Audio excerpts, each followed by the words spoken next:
बाहुबली के दोनों पार्ट में हमने वीरता, प्रेम, राजनीति और सत्ता के खेल को करीब से देखा। लेकिन क्या आप जानते हैं कि महिष्मती की सबसे ताकतवर रानी शिवगामी की शादी एक प्रेम कहानी नहीं, बल्कि एक राजनीतिक षड्यंत्र का हिस्सा थी। आज हम आपको बताएंगे कि आखिर शिवगामी और बिज्जल देव की शादी कैसे हुई और कैसे यह शादी महिष्मती के भविष्य का सबसे बड़ा मोड़ बनी। शिवगामी एक ऐसी महिला है जिसने बचपन से ही सत्ता के खिलाफ बगावत का सपना देखा। उनके पिता को महिष्मती साम्राज्य ने धोखे से मारा था। शिवगामी को अपने पिता को बेगुनाह साबित करने के लिए कुछ और सबूत की जरूरत थी और इसी खोज में वह चुपके से एक दिन राजमहल के अंदर चली गई और कुसंयोग उसी समय वैतालिकों ने राजमहल पर आक्रमण किया और उसी भागम भागी में शिवगामी ने सोमदेव के कमरे में प्रवेश किया।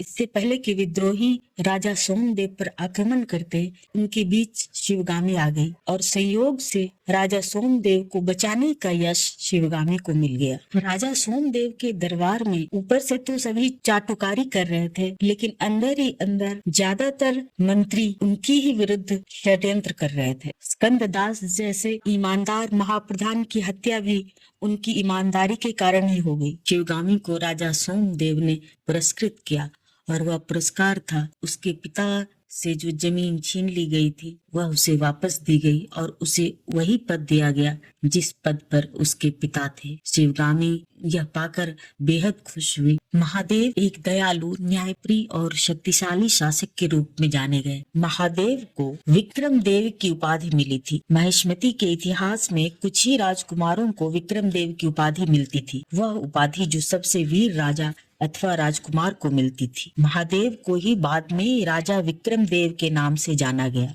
वे न केवल एक महान योद्धा थे, बल्कि उनके चरित्र में संयम, समझदारी और निष्पक्षता भी थी। उनका जीवन महिष्मती साम्राज्य के लिए एक प्रेरणा था, लेकिन उनके साथ हुई राजनीतिक साजिशों और उनके प्रेम ने उनकी गाथा को एक ट्रेजिक हीरो की तरह बना दिया। शिवगामी ने जब महिष्मती दरबार में अपनी जगह बनाई, तब उसने देखा कि महिष्मती की सत्ता सीधे तौर पर राजा सोमदेव के नियंत्रण में थी और अगला राजा उनका छोटा पुत्र महादेव बनने वाला। महादेव को शिवगामी से प्रेम था और वह उससे विवाह करना चाहते थे। यह बिज्जल देव के लिए एक खतरा बन सकता था, क्योंकि अगर महादेव राजा बनते तो बिज्जल देव के पास सत्ता का कोई अधिकार नहीं बचता। इसी दौरान बिज्जल देव ने अपने पिता सोमदेव को यह समझाया कि शिवगामी को अपनी बहू बना लेने से वह अपने शत्रुओं को भी अपने पक्ष में कर सकते हैं।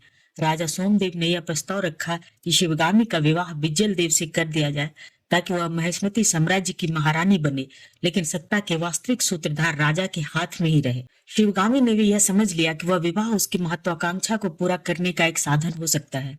हालांकि वह बिज्जल देव से प्रेम नहीं करती थी, लेकिन उसने विवाह स्वीकार कर लिया क्योंकि वह किसी भी कीमत पर सत्ता तक पहुंचना चाहती थी। शिवगामी और बिज्जल देव का विवाह हुआ, लेकिन यह विवाह न तो प्रेम का था और न ही आत्मीयता का। यह केवल एक राजनीतिक समझौता था जिसमें दोनों को अपने अपने तरीके से लाभ मिला। सोमदेव के बाद विक्रम देव को राज्य विरासत में मिला और युद्ध में उनकी मृत्यु हो गई। उनकी पत्नी बाहुबली को जन्म देते समय मर गई थी, इसलिए उसका पालन पोषण शिवगामी ने अपने बेटे भल्लाल देव के साथ किया। विक्रम देव की मृत्यु के बाद महिष्मती साम्राज्य को शिवगामी ने ही संभाला। इसके बाद की कहानी हम बाहुबली के दोनों भाग में देख चुके हैं।